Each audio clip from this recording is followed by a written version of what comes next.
Chapter 2. Jump, beasts, jump! Bright light flooded the treehouse again. A rustling sound came outside the window. Annie peeked out and laughed. "Hey there," she said. Jack looked out too. A giraffe was eating leaves off the tree. It had a sweet, goofy face.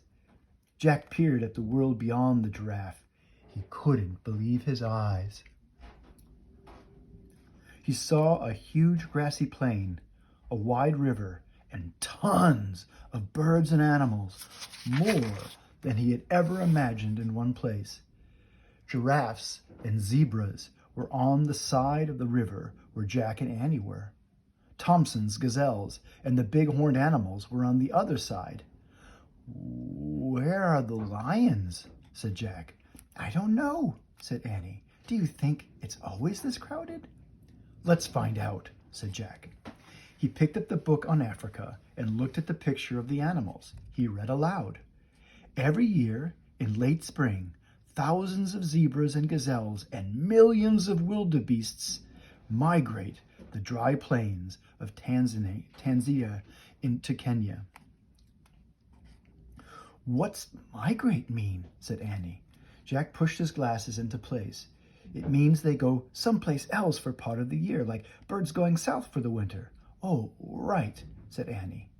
Jack turned the page to read more. "Before they are safe in Kenya, the animals must first cross the Mara River. Zebras go first, then the wildebeests. The tiny gazelles swim last." "Oh," said Annie in a sad voice. "What's wrong?" said Jack. "Poor beasts." She looked out the window. "They seem afraid." On the far side of the river, the horned animals were standing at the edge of the steep bank of the river. They stared down nervously at the rushing water. "Jump, beasts, jump!" Annie shouted. "Don't be silly. They can't hear you," said Jack. He studied the broad plain. "I wonder where the lions are," he said. "I don't know, but I have to go," said Annie. "Go where?" said Jack. "To the river to help them," she said. "Help who?" said Jack. "Those wild beasts on the other side," said Annie. "I have to help them migrate." "Are you nuts?" said Jack. Annie handed Jack the scroll and started out of the treehouse. "Wait a second," said Jack. "We haven't even read Morgan's riddle yet." Annie stopped at the ladder. "Read it now," she said. Jack unrolled the ancient scroll and read aloud. "I'm the color of gold and as sweet as can be, but beware of the danger that's all around me. What am I?" Annie started down again. "Annie!" "We'll look for an answer in a minute," said Annie. "What are you doing?" Jack called. But there was no stopping her.